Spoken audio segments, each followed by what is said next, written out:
Hello guys, welcome to my YouTube channel Hrithik classes. आज हम आपके लिए एक नई वीडियो के साथ यहाँ पर उपस्थित हुए हैं। अभी तक हम आपको पढ़ा रहे थे 10th क्लास का मैथ, लेकिन आज हम 12th क्लास का भौतिक विज्ञान यानी हिंदी मीडियम में आज हम अपनी क्लास स्टार्ट करने वाले हैं। ठीक है, तो आपने 11th में कुछ चीजें पढ़ी होंगी जो बच्चे 11th पढ़ के आए हैं। वैसे इस बार लॉकडाउन रहा है, लॉकडाउन की वजह से बहुत सारे बच्चों ने क्लासें नहीं ली थी, इसलिए मैं आपको बिल्कुल बेसिक से बिल्कुल शुरुआत से भौतिक विज्ञान को पढ़ाना शुरू करूंगा। आज की क्लास का मेरा मेन उद्देश्य है आपको बताना विमाएं, विमा और मात्रक, मूल राशियां क्या होती हैं। ठीक है, तो चलिए अपनी क्लास को आज यहीं से शुरू करते हैं। अच्छा, सबसे पहले आप 10th क्लास पढ़ के आए हैं, 9th क्लास पढ़ के आए हैं, तो आपको साइंस पता होगा यानी विज्ञान पता होगा। विज्ञान क्या है? विज्ञान को लिखा जाता है इंग्लिश में साइंस। ठीक है, और साइंस कौन सी भाषा का शब्द है? साइंस लिया गया है लैटिन भाषा के शब्द।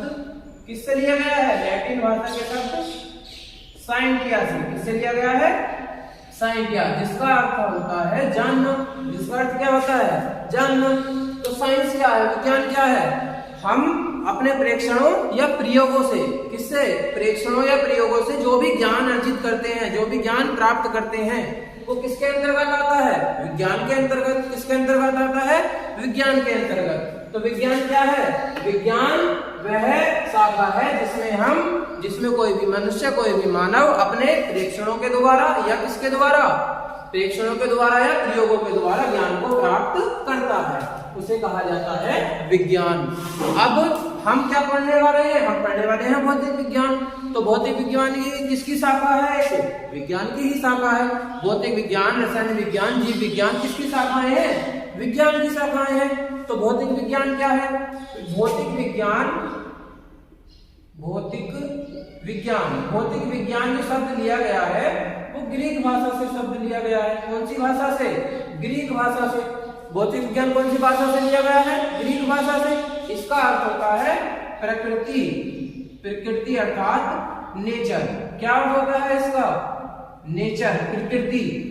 अब प्रकृति क्या है भाई? प्रकृति हमारी जो भी नेचर है, जैसे हम रोज की काम करते हैं, सूरज का उदय होना, सूर्य निकलता है, बारिश होती है, हमारी प्राकृतिक जितनी भी चीजें हैं, इस प्रकृति की या इस प्रकृति की प्राकृतिक घटनाओं की, प्रकृति की या प्राकृतिक घटनाओं की जो अध्ययन करना है, जो भी हमें जानना है, जिस चीज के बारे में भी हमें जानना है, उस विज्ञान की शाखा को कहा जाता है भौतिक विज्ञान। क्या कहा जाता है? भौतिक विज्ञान।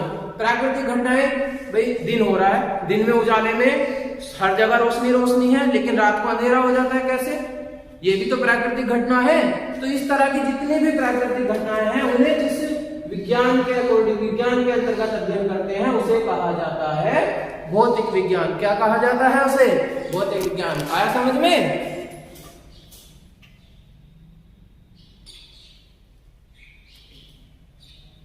ठीक है, चलिए दोबारा शुरू करते हैं।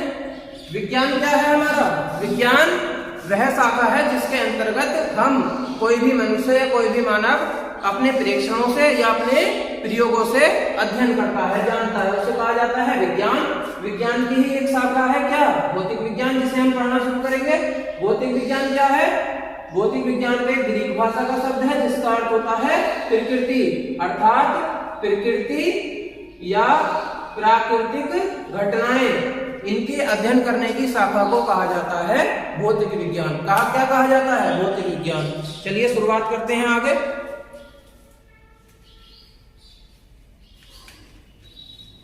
अब भौतिक विज्ञान को पढ़ने के लिए सबसे पहले मैं आपको दो चीजें बताऊंगा। सबसे पहले आपको मैं दो चीजें बताऊंगा और उन दो चीजों के बारे में आगे समझाता चलूंगा। ठीक है, सबसे पहले होता है द्रव्य। क्या है द्रव्य?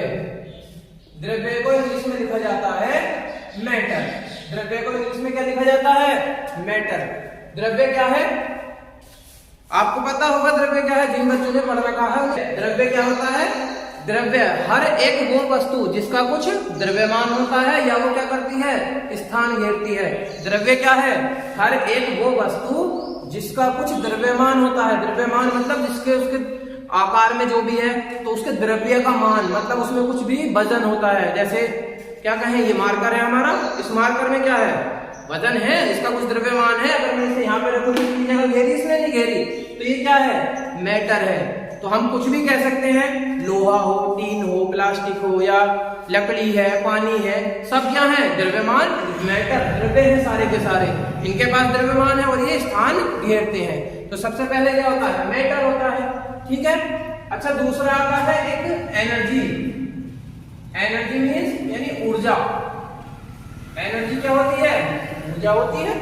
ऊर्जा कैसे, हम भाग रहे हैं, भागने से क्या, गतिज ऊर्जा आई, आग जल रही है, क्या है, फायर है, ऊष्मीय ऊर्जा हो गई, धूप निकल रही है या रोशनी है हर जगह तो क्या, प्रकाश ऊर्जा हो गई।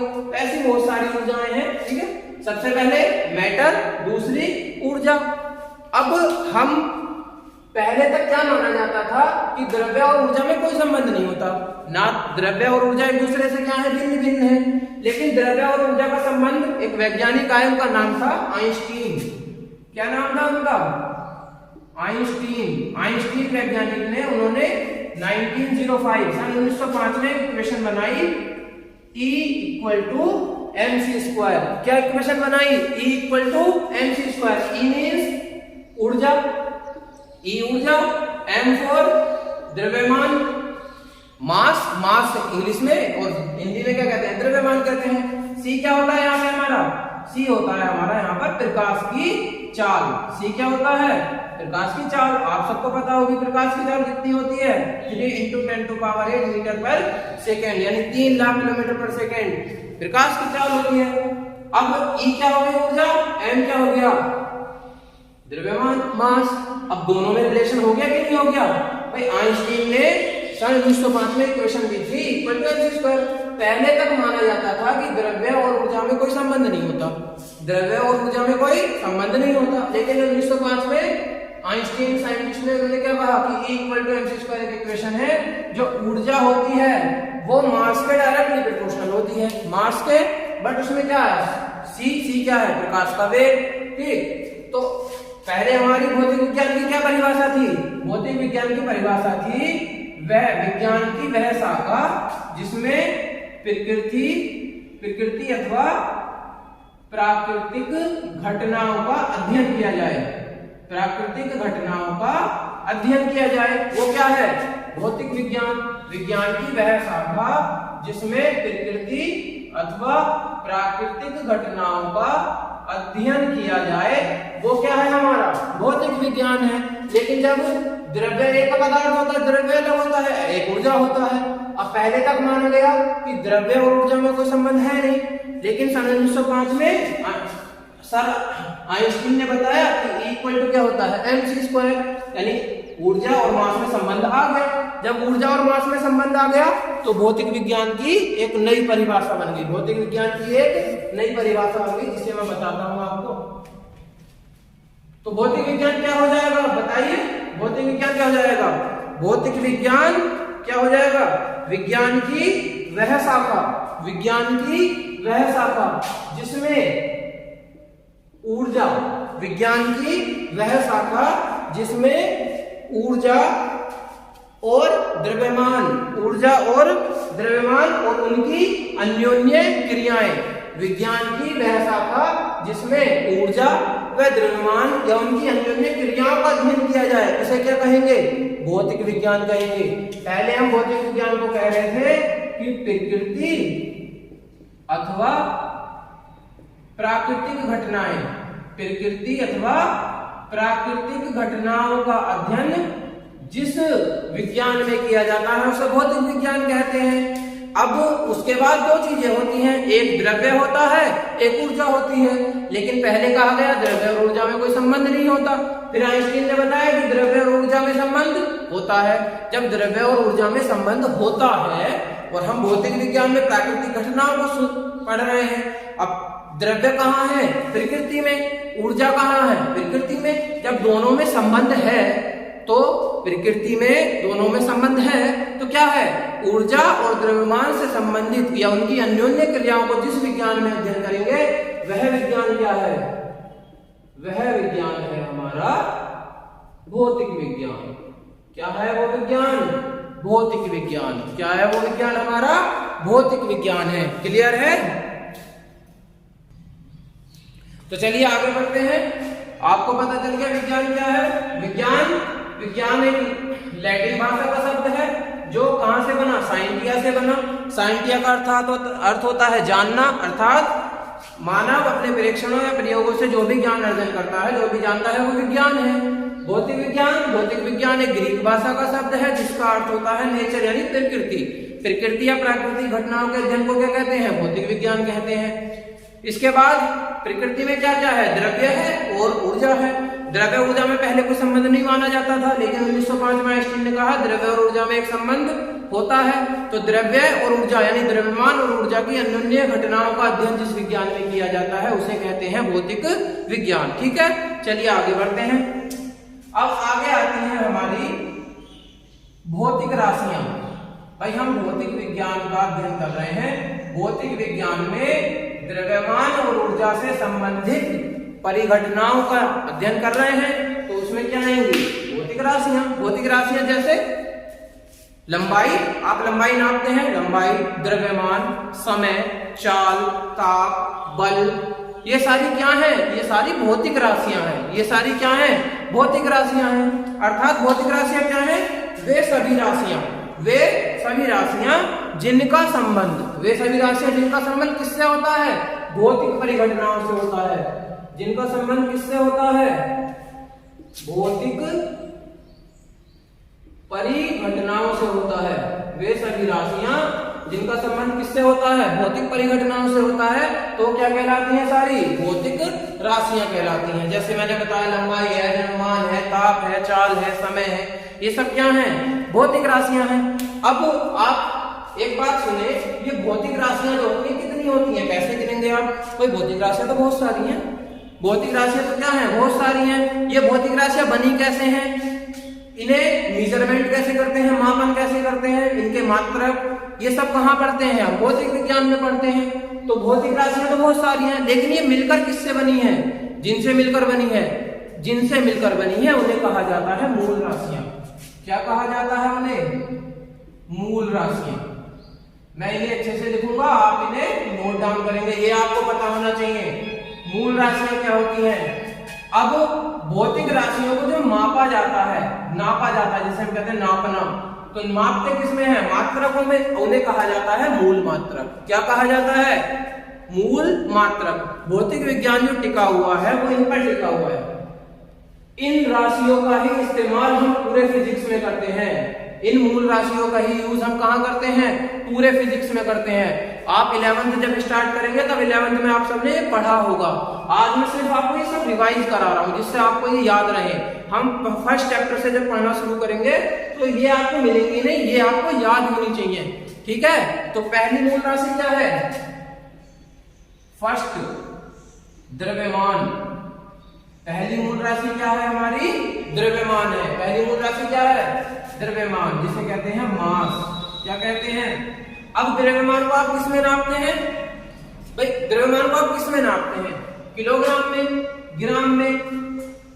ठीक, किलोग्राम क्या है, एसआई पद्धति। ये मापने की पद्धतियां हैं। मापने या नापने की क्या है, पद्धतियां हैं। देखो पहली पद्धति आपने पढ़ी होगी CGS प्रणाली।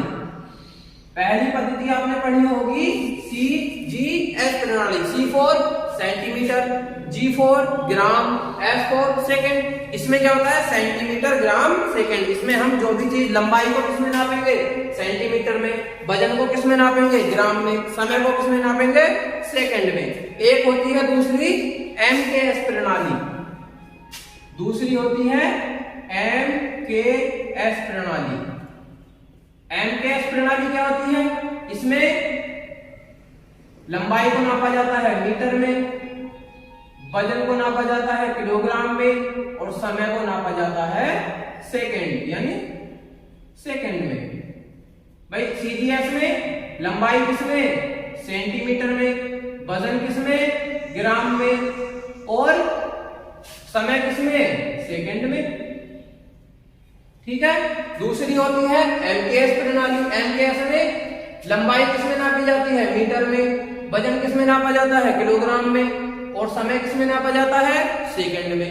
थर्ड होती है FP एफपीएस प्रणाली, एफपीएस प्रणाली, एफपीएस प्रणाली आपने अपने बुजुर्गों से, अपने बड़े लोगों से सुना होगा, लंबाई को नापते हैं तो लंबाई को कहते हैं फुट, कि 10 फुट है, 20 फुट है, 30 फुट है, फुट सुना होगा। तो इसमें लंबाई किसमें नापी जाती है? फुट में। पी ये होता है पाउंड, वजन किसमें नापा जाता है? पाउंड में। वजन किसमें नापा जाता है? पाउंड में। ऐसे लिख सकते हैं या ऐसे भी लिख सकते हैं। तो वजन किसमें नापा जाता है? पाउंड में। भाई हम केक लेने जाते हैं, केक हमें 1 पाउंड, 2 पाउंड, 3 पाउंड ऐसे ही तो मिलता है। ऊन खरीदते हैं तो पाउंड में मिलती है। और 1 पाउंड कितने ग्राम का होता है? 1 पाउंड होता है 400 ग्राम का। ये आपको याद हो, नहीं है तो याद रखेंगे। 1 पाउंड कितने ग्राम का होता है? 400 ग्राम का। तो ये 3 प्रणालियां हैं, सीजीएस प्रणाली, एमकेएस प्रणाली और एफपीएस प्रणाली। ठीक है। अब एक लास्ट होती है इनमें एसआई प्रणाली। एसआई मतलब होता है इंटरनेशनल सिस्टम। एसआई प्रणाली क्या होता है? International system. इसका मीन्स है जो चीज आप पढ़ेंगे वही हर कंट्री में पढ़ाई जाएगी। जो चीज आप पढ़ेंगे वही हर कंट्री में पढ़ाई जाएगी। अब हम क्या पढ़ रहे हैं? द्रव्यमान का मात्रक, यानी द्रव्यमान का मात्रक पढ़ रहे हैं किलोग्राम। द्रव्यमान का मात्रक पढ़ रहे हैं हम किलोग्राम। तो ऑस्ट्रेलिया में जो बच्चा बैठा है वो भी क्या पढ़ेगा? किलोग्राम ही पढ़ेगा। लेकिन हम अपने उसमें फुट, वजन को पाउंड कह सकते हैं, ग्राम में भी ले सकते हैं, टन एक होता है, टन में वजन ले लेते हैं। कितने टन है? 10 टन, 20 टन। कुंटल में वजन ले लेते हैं, 2 कुंटल, 4 कुंटल। बट अगर आपको फिजिक्स पढ़ रहे हैं और फिजिक्स में आपको वजन की यूनिट यानी मात्रक यूज करना है तो आप क्या यूज करेंगे? किलोग्राम यूज करेंगे। क्लियर है? दूसरी पर आते हैं। दूसरी मूल राशि है लंबाई। दूसरी मूल राशि क्या है? लंबाई, लेंथ। और लेंथ को यूज करते हैं हम मीटर में मापते हैं। किसमें नापते हैं? मीटर में। अब गांव में किसमें नापते हैं? किलोमीटर में नाप लो। भाई यहां से हम कहें कि आगरे से दिल्ली कितने किलोमीटर है, तो किसमें? किलोमीटर में ही तो नापेंगे, है? और लेकिन अगर आप फिजिक्स में लंबाई यूज कर रहे हैं तो आपको किसमें नापनी पड़ेगी? मीटर में नापनी पड़ेगी।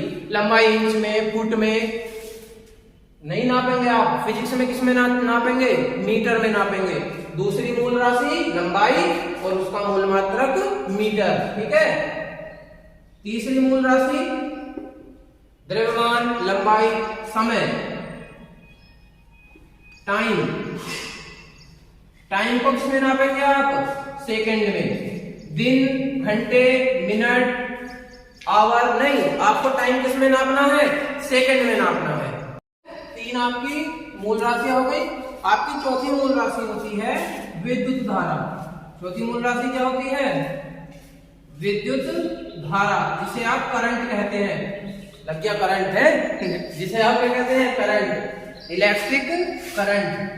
वायर पकड़ लिया घर पे, करंट लग गया साहब, है?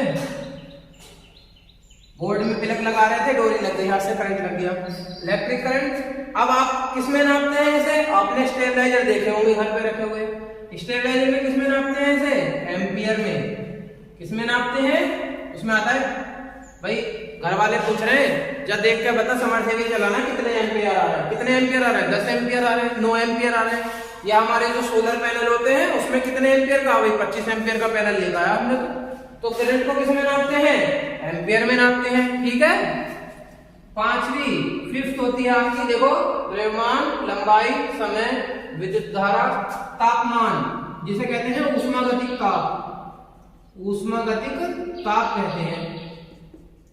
अब टेम्परेचर, ताप को किसमें नापते हैं? डिग्री सेंटीग्रेड में। किसमें नापते हैं? डिग्री सेंटीग्रेड या केल्विन। अगर आपको फिजिक्स में नापना है तो किसमें नापना है? केल्विन में। जब आप भौतिक विज्ञान में, फिजिक्स में इस ताप को नापेंगे तो किसमें नापेंगे? केल्विन में नापेंगे। ठीक है। पांचवी होती है ज्योति तीव्रता। क्या होती है? ज्योति तीव्रता। ज्योति तीव्रता का मात्रक होता है कैंडिला। ज्योति तीव्रता का मात्रक क्या होता है? कैंडिला। और छठी, सिक्स्थ, लास्ट होती है हमारी पदार्थ की मात्रा।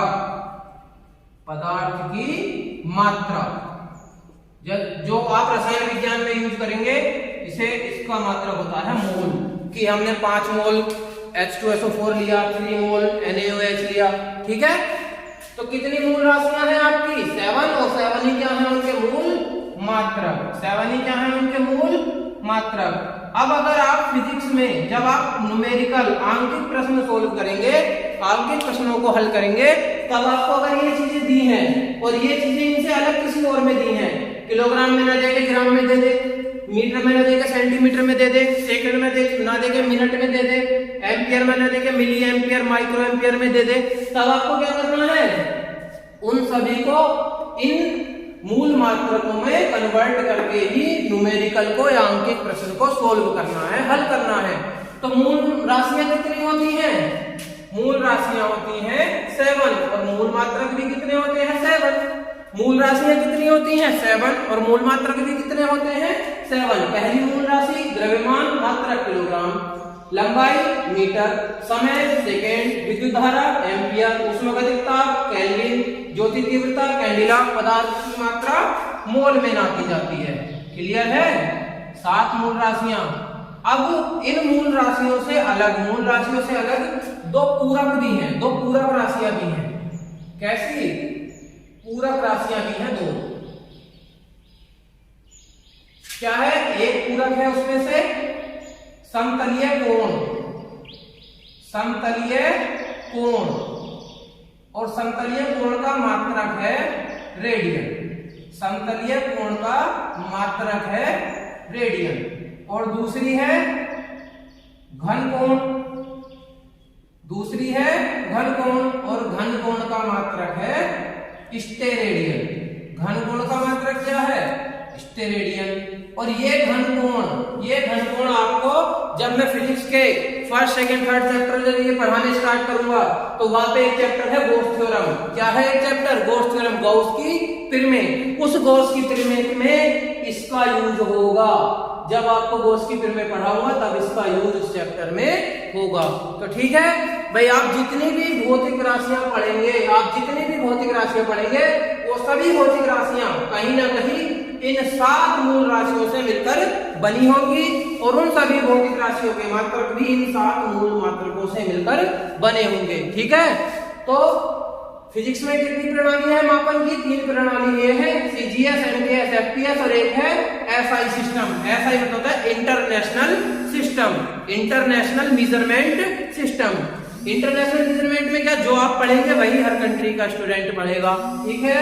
चलिए आगे बढ़ें। ठीक है, आप इसका स्क्रीनशॉट ले लीजिए एक बार, जिससे आपको ये याद रहे मूल राशियां और मूल मात्रक।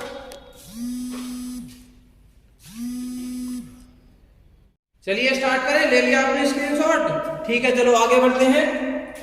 अब मैं आपको अभी भी एक 11th क्लास का और टॉपिक है, उस टॉपिक से फिजिक्स में 12th क्लास के फिजिक्स बोर्ड में कम से कम 2 से 4 नंबर तक के क्वेश्चन आपसे पूछे जा सकते हैं।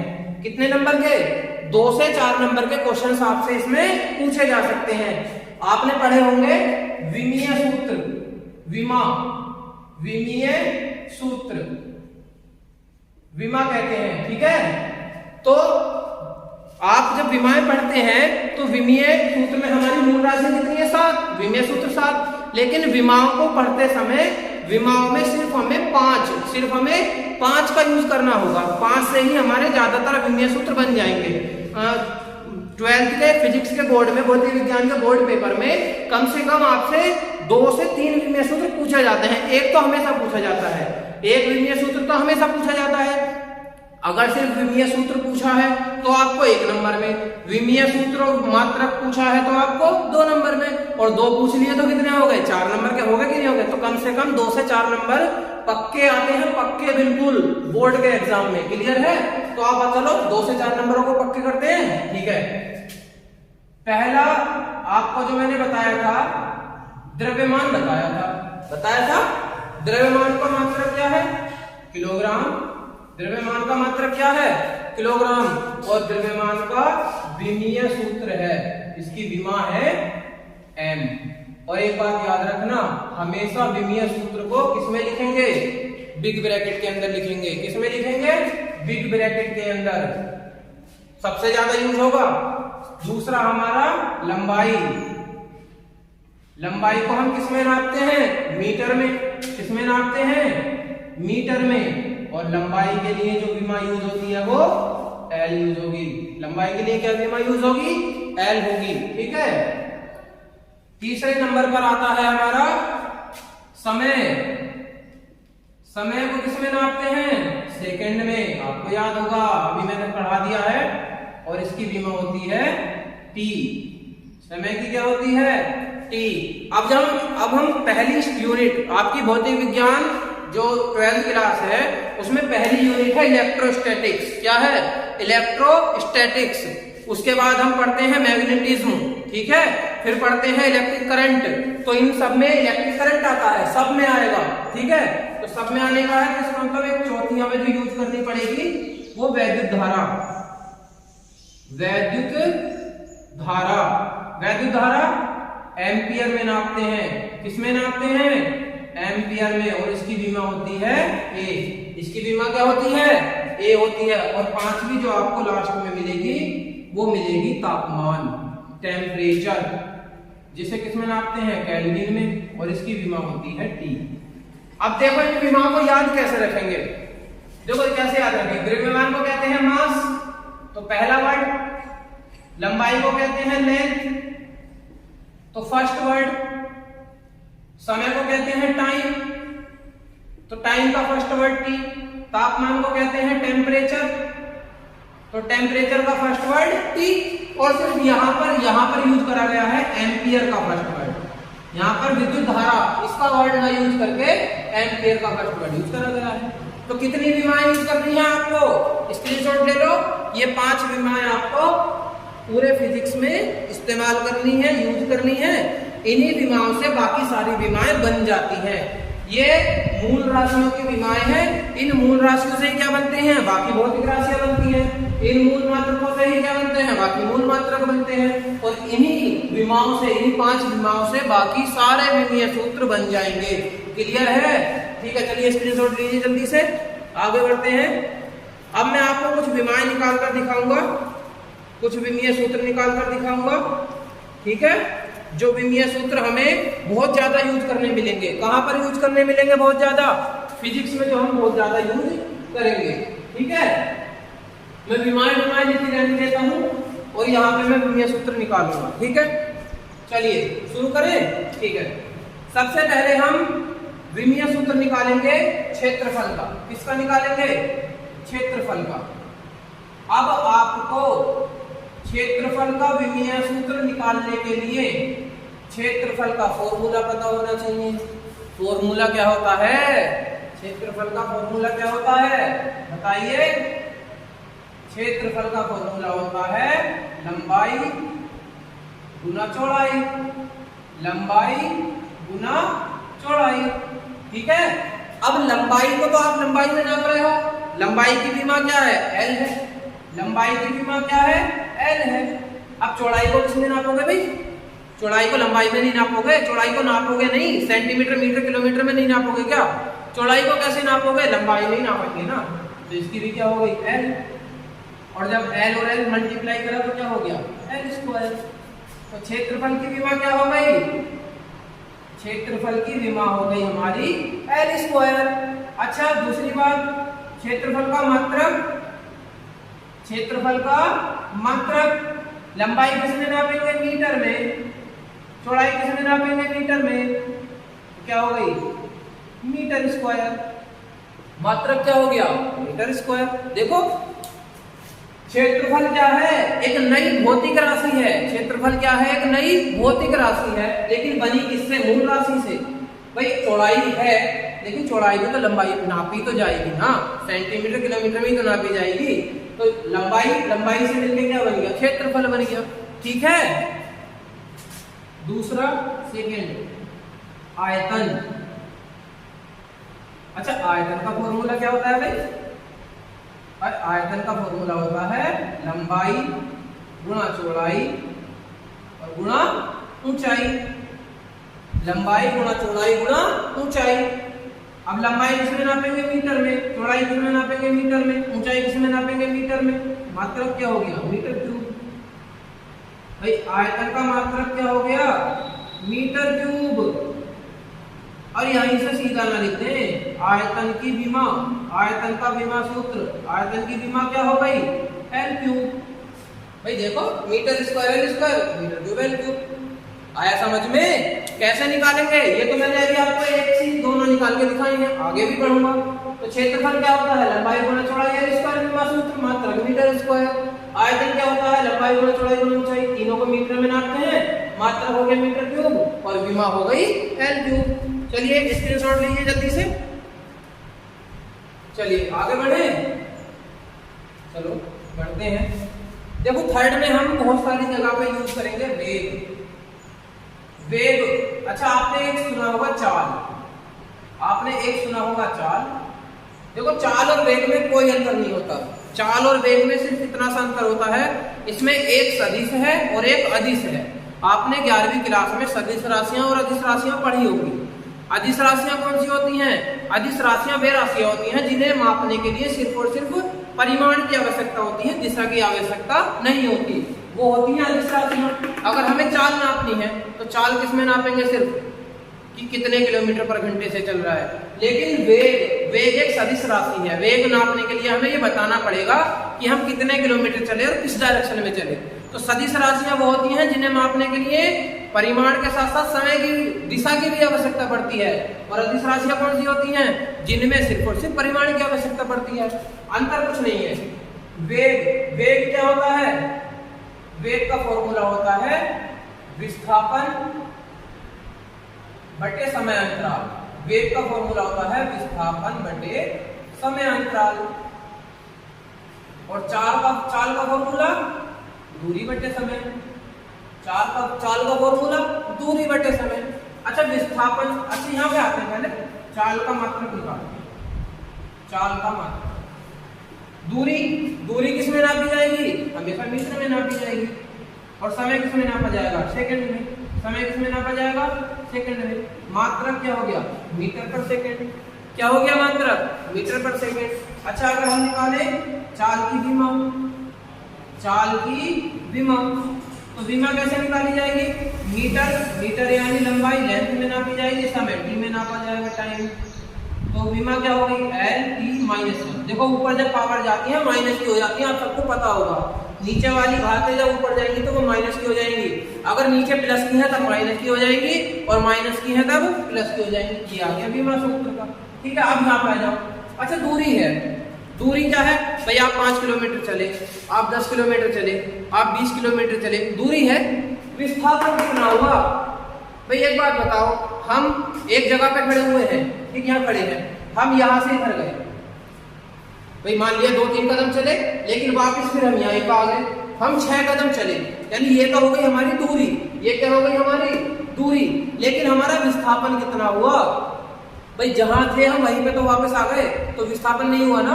विस्थापन कितना हुआ, 0। तो विस्थापन जब 0 हुआ इसका मतलब दिशा बतानी पड़ी ना, जहां दिशा थी हमने दिशा बताई, हम जहां थे वही है। तो ये कैसी राशि है, सदिश राशि। लेकिन विस्थापन किस में नापा जाता है, मीटर में ही नापा जाता है। समय किस में नापा जाता है, टाइम में। तो इसका मात्रक भी क्या हो गया, मीटर पर सेकेंड ही मात्रक रहा। और विमा क्या रहेगी, विमा भी यही रहेगी, एल टी माइनस 1। क्या रहेगी, एल टी माइनस 1। क्लियर है, स्क्रीनशॉट ले लीजिए। चलिए अब मैं आपको शुरू करता हूं अब मैं आपको वो राशियां बताऊंगा जो आपको 12th क्लास में यूज करनी है, ठीक है। अभी तक मैंने आपको सिंपल सा सिखा दिया, अब मैं आपको वो राशियां बताऊंगा जो हम अगले चैप्टरों में, अगले अध्यायों में यूज करेंगे। उन चैप्टरों में उन भौतिक राशियों की विमा निकालने के लिए जो भौतिक राशियां हम 12th क्लास में पढ़ते हैं, ठीक है। अब उसमें हमें बहुत सारी भौतिक राशियों की जरूरत पड़ेगी, तो पहले आप उन्हें सिखाते हैं, ठीक है। चलिए इसका स्क्रीनशॉट ले लिया आपने, चलिए रफ करते हैं, ठीक है। देखिए जब आप फर्स्ट चैप्टर पढ़ेंगे तो फर्स्ट चैप्टर में आपको सबसे पहले जो मिलेगी वो मिलेगा आवेश। सबसे पहले मिलेगा आपको आवेश, ठीक है। आवेश का हमें क्या बताना पड़ेगा, आवेश का विमीय सूत्र निकालना पड़ेगा। आवेश का फॉर्मूला होता है विद्युत धारा गुना समय, विद्युत धारा गुना समय। अब ये आया कहां से मैं आपको बता देता हूं, आपने 10th क्लास में पढ़ा होगा इलेक्ट्रिक करंट, विद्युत धारा आवेश बटे समय, आपने पढ़ा होगा विद्युत धारा बराबर आवेश बटे समय।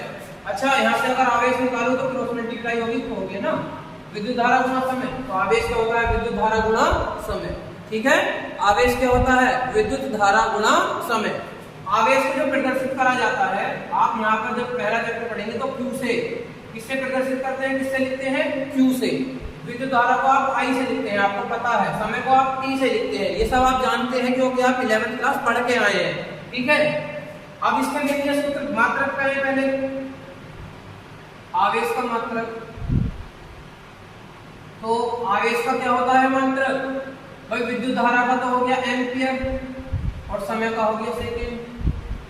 तो आवेश का मात्रक क्या हो गया एम्पियर सेकेंड, क्या हो गया एम्पियर सेकेंड। और जो आप एसआई पद्धति में पढ़ेंगे, इंटरनेशनल सिस्टम में पढ़ेंगे, वो आवेश का मात्रक होता है कूलाम। क्या होता है आवेश का मात्रक कूलाम। जब मैं आपको फर्स्ट चैप्टर पढ़ाऊंगा नेक्स्ट वीडियो में, नेक्स्ट क्लास में पढ़ाऊंगा, तब आपको सिखाऊंगा, सब बताऊंगा कूलाम की परिभाषा। कूलाम कौन, कूलाम साइंटिस्ट थे, उन्होंने जब बनाया था। आवेश का इनोवेशन कैसे हुआ, आवेश कैसे बना, कितने तरह का आवेश होता है, ठीक है। आवेश के गुण क्या क्या हैं, वो सब चीजें मैं आपको पढ़ाऊंगा। तो आवेश का मात्रक क्या है एम्पियर सेकेंड, और जो एसआई पद्धति में वो क्या है कूलाम है, ठीक है। चलिए आवेश की विमा पे आते हैं। आवेश की विमा,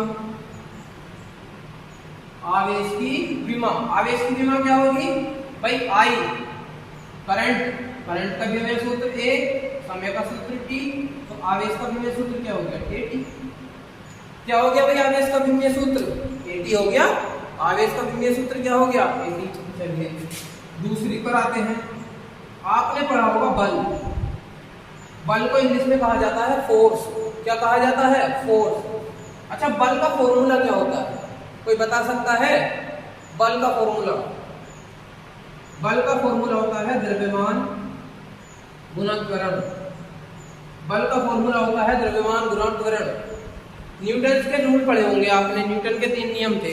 पहला नियम क्या था, जो वस्तु कहीं पे रुकी हुई है वो वहीं रुकी रहेगी जब तक उस पर कोई बाह्य फोर्स ना लगे, या जो वस्तु चल रही है वो तब तक चलती रहेगी जब तक उस पर कोई बाह्य फोर्स ना लगे। भाई अगर आप भाग रहे भागते रहेंगे, तो आप बाइक चला रहे हैं बाइक चलती रहेगी जब तक आप ब्रेक नहीं लगाएंगे, पढ़ा है। बट अगर आप कहें कि बाइक रुक जाती है, आप साइकिल चला रहे हैं साइकिल रुक जाती है, तो उसमें घर्षण बल लगता है ना। हम पृथ्वी पे ही तो चल रहे हैं, पृथ्वी हर एक वस्तु पे क्या लगाती है घर्षण बल, विपरीत दिशा में लगाती है। ये पहला नियम था। दूसरा नियम क्या था, जो बल होता है वो किसके डायरेक्टली प्रोपोर्शनल, द्रव्यमान के। दूसरा त्वरण के।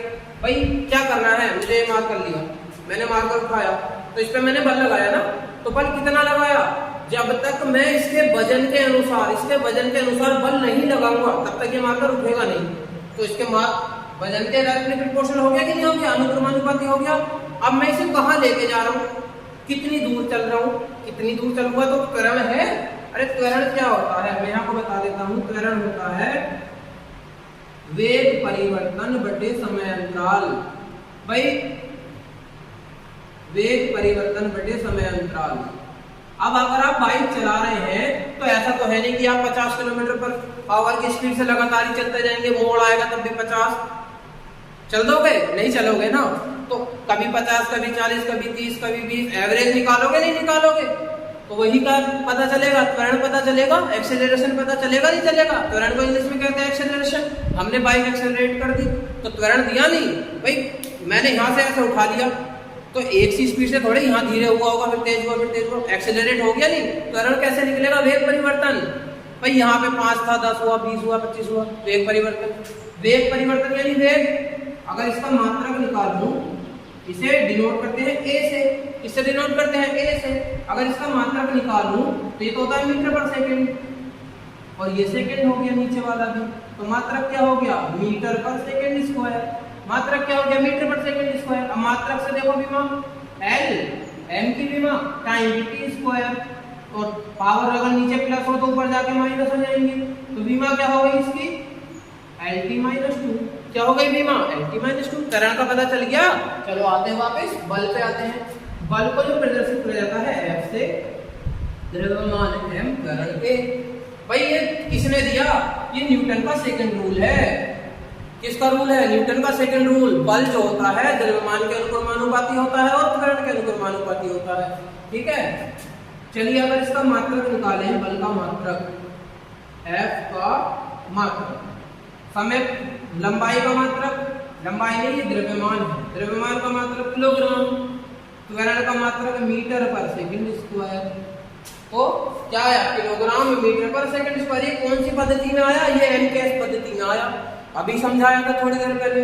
कौन सी पद्धति में आया? एनकेएस पद्धति में। और एसआई पद्धति में बल का मात्रक यूज होता है न्यूटन। किसने दिया था? भाई साहब न्यूटन ने दिया था, जिनके सिर पे सेब गिरा था।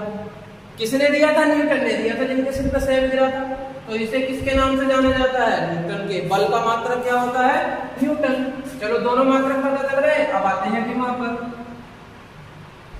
F की विमा किस पर आए? F की विमा। विमा क्या होगी भाई? अरे द्रव्यमान की तो सर जी M होगी। अभी बताई थी, बोले सर आपने द्रव्यमान की तो M होगी। ठीक है, चलो मान ली बात आपकी।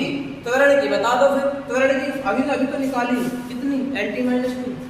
त्वरण की तो अभी निकाली सर आपने M LT-2। तो क्या हो गई? M LT-2। ये किसकी विमा हो गई? F की विमा हो गई। सबसे पहले यूज करेंगे वैद्युत क्षेत्र की तीव्रता। जब मैं आपको पढ़ाऊंगा सबसे पहले यहाँ पे यूज करके दिखाऊंगा। वैद्युत क्षेत्र की तीव्रता जब पहले चैप्टर में, फर्स्ट चैप्टर में आपको पढ़ाऊंगा तो उससे निकाल के दिखाऊंगा। इलेक्ट्रिक फील्ड इंटेंसिटी क्या हो गई? F की विमा M LT-2। चलिए स्क्रीनशॉट लीजिए जल्दी से, आगे बढ़ते हैं। अब आते हैं तीसरे पर, थर्ड पर। थर्ड जो हम फिजिक्स में यूज करेंगे वो यूज करेंगे कार्य। अरे सर जी आपने क्या कह दिया? कार्य। काम तो हम रोज करें घर पे, ये नहीं करते ना जी सर, बहुत काम करें, मम्मी पापा से मान लें कभी है। कार्य, कार्य को इंग्लिश में कहते हैं वर्क। बेटा मम्मी पापा मारते हैं, हाँ बुला रहे हैं, चलो कोई बात नहीं। वर्क, कार्य क्या होगा? कार्य की बीमा निकालेंगे अब, हैं? किसकी बीमा निकालेंगे? कार्य की। बल की निकाल दी। अब कार्य क्या होता है?